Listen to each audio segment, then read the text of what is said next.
Hey folks, this is Matt once again for another viewer request review. This is of the film Darkman. They destroyed everything he had, everything he was. Now crime has a new enemy, and justice has a new face. Awesome poster for Darkman, or cover I should say. First film directed by Sam Raimi, and this is a request for Invincible Rodan 101. And Darkman basically is a film by Sam Raimi, and it's 1990. I forgot this was way back in 1990. I also forgot this was actually rated R. Basically, Sam Raimi wanted to do The Shadow, which would get made a few years later. But they would not give him, I think he wanted to do Batman as well, but they would not give him Batman. And he wanted to do The Shadow. And so he's like, fine, I'm going to do my own Shadow type of character. So he came up with an original creation, Darkman, which I think was for the better. And to be honest, I like this film a lot more than The Shadow. I'm not really a big fan of the sequels. I'm just not a fan of Arnold Vosloo as Darkman. But I do like Liam Neeson as Darkman. Or Peyton. Basically, he's a guy who tried to make synthetic skin, but unfortunately they can only last 99 minutes. Then they find out sort of a twist of fate that they last longer because if it's dark, because they're light sensitive. And Liam Neeson's girlfriend is Frances McDormand. And Frances McDormand is with this, works sort of kind of like in real estate, kind of sort of, not really, with this guy who's really the main bad guy. And there's this memo where the guy is basically has payoffs because he's building this big old group of buildings. I'm trying to see. Don't remember that guy's name who played the bad guy. The more interesting guy is really Durant, played by Larry Drake, who of course was Dr. Giggles, and he was in actually the sequel, Darkman II, The Return of Durant, that's what it was, Darkman II. Even though it's bullshit that the character lived, I'll get to that, but Larry Drake was, I don't know, I think the better actor of the bad guys, and he had more of a character to him. Like, he was a guy who had the habit of taking people's fingers, whether he had like one of those like cigar cutters and used it to cut people's fingers. And they go to Liam Neeson's lab to find the memo that Frances McDormand had. And Liam Neeson doesn't know what the hell they're talking about. They kill his assistant. They fuck him up, blow up his lab, and when it blows up he gets shot out into the water nearby.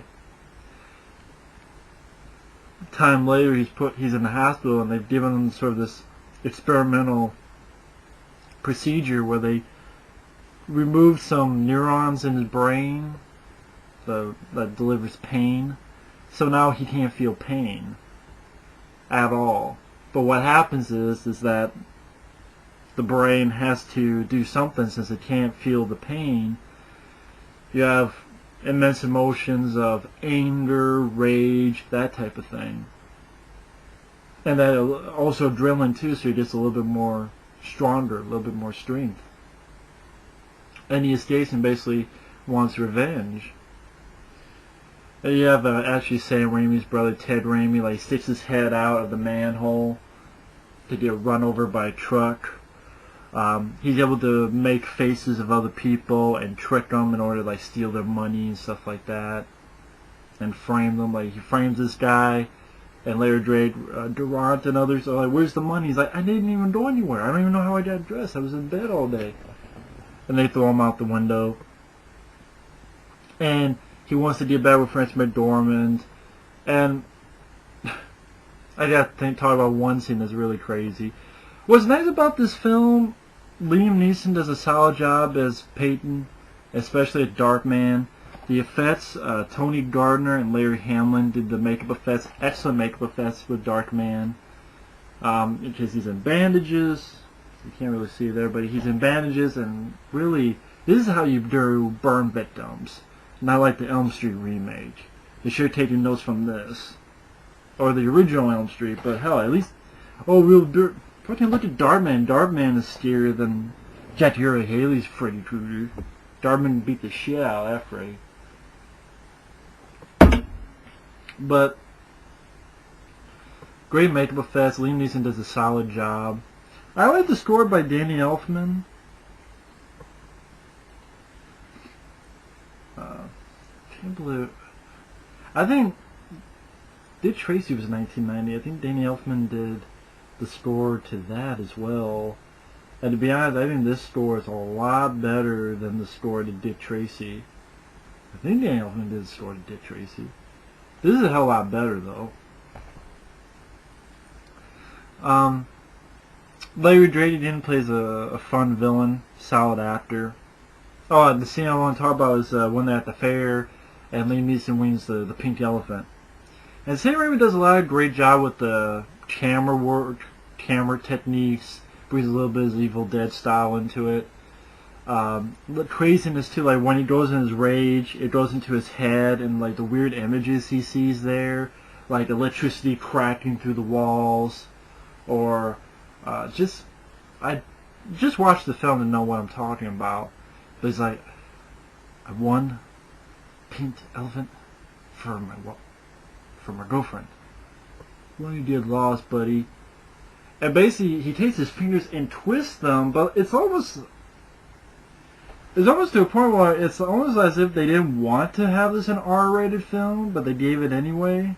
Because it does say R-rated, which you can't really see. That is an R rating. But it almost seemed like Sam Raimi didn't want an R rating. Because when the fingers twist, it's like rubber. Like, you see it, when they he like breaks the guy's fingers in two, but it's like rubbery. And really, you don't see any blood, guts, or gore. So it really makes me think that maybe he was going for a PG-13, but the MPA still gave us an R. Which it is, you know, no nudity and not really much for cussing and not really any blood or gore. So I don't know why they gave it a rated R, to be honest. Maybe just the tone and intensity, I don't know, but it's not bloody or gore or anything. Like again, when he breaks the guy's fingers, it looks like rubber. It goes on each of them, like screaming at the camera. And Sam Raimi does a good job directing this flick. Some fun action scenes, especially at the ending where Darkman being chased by the helicopter where Durant's on, and he getting on the helicopter and now is hanging from a chain, and gets dragged around the city, goes to a building. Oh, hello, folks, and gets pulled out. They're trying to put him in the freeway to get hit by cars while Durant's shooting. They have explosions, cars exploding. Really solid action scene. Granted, you have some blue screen, like a Darkman high up, close-ups that don't really work today. But you also have some very solid stunt work by whoever was hanging on that cable. I said chain, but more like cable. Really solid stunt work. And it gets to where Durant is in a helicopter, and him and the helicopter smash, because Darkman's able to hook onto the truck he's on, and the helicopter smashes into a tunnel. So there's no way Durant survives. But I don't know what bullshit reason they gave him Darkman II, but I'm not seeing it again. But I think the only problem I have with the film is that Durant is the more interesting villain. So you kill him off with like 10-15 minutes left, and you're left with sort of the villain that I don't really give a shit about. I don't really give a shit about the actor or his deal with the real estate, and you know, I built it. I don't give a fuck. Okay, I'm more interested in Durant's villain, you know, who takes people's fingers. You don't see him take the fingers, but you know him. And you do see a shot of his collection of fingers. But he was a more interesting villain, and it's like, well, what the fuck? But I think what I enjoy, other than that, it's basically takes place on the high rise is being built, and ultimately Darkman's able to save his girl and tip the guy off, and he holds the guy, and the guy's like, oh, you can't do it, and Darkman lets him go and goes, I've learned to live with a lot of things. And then you have the last shot where he knows he has to be away from his woman, and he's changed, and basically puts on a face, and the last face he puts on is Bruce Campbell. So which I'm thinking, where the fuck did he get that face from, Bruce Campbell? He was nowhere in the movie before. Like, what, did he just pull that face out of his ass? Like, where the fuck did that face come from? It's like, what the fuck? I don't know if Sam Raimi thought, well, maybe I'll do a sequel, and then I'll get Bruce Campbell to star. I don't know. It's kind of weird. I remember back then I was like, oh, Bruce Campbell, I know that guy. Now I'm kind of over Bruce Campbell. I'm not a big fan of Bruce Campbell anymore. Just because of all the stories of him being such a dickwad at conventions to fans, again and again and again and again. It just really lost my respect for the guy. Think he's top shit. I'm like, dude, you ain't top for shit. You're doing Burn Notice. Wow!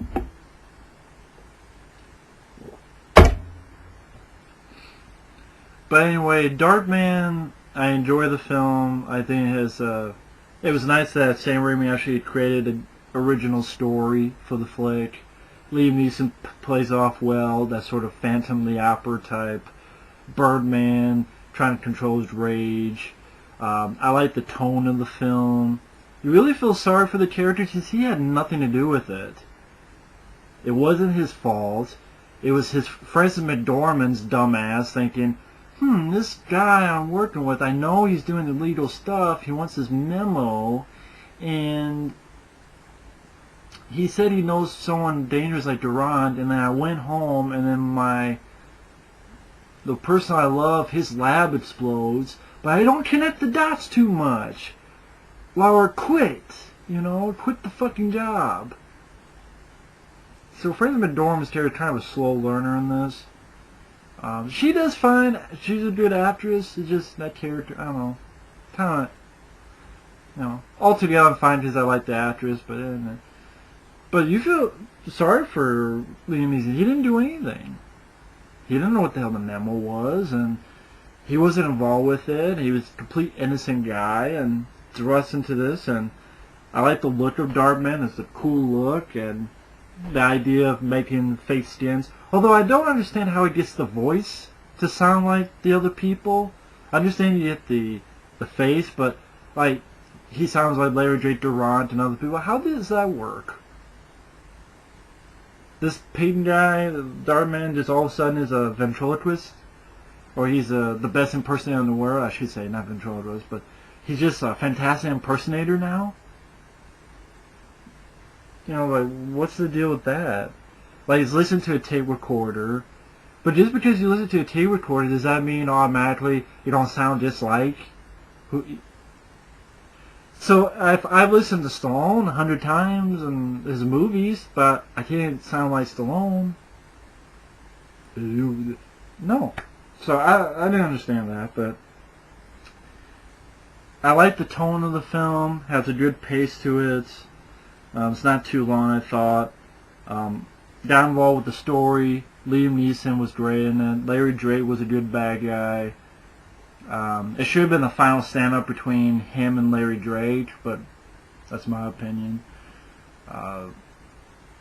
Interesting character, nice tone to the film, the darker tone. I like what Darkman was able to do and not do, his look, and being able to create synthetic skin to fake people out. I like the idea that he can't feel pain. And just entertaining action scene at the end with the helicopter and hanging off the cable. And overall, I really enjoyed Darkman. Good score too by Danny Elfman, and I like the film. Not a fan of the sequels, and I think they actually tried to do a TV series and a comic book series, and they tried to do a lot of stuff with Darkman. But a video game. So they really tried to milk this for all it's worth. But anyway, that's Darkman.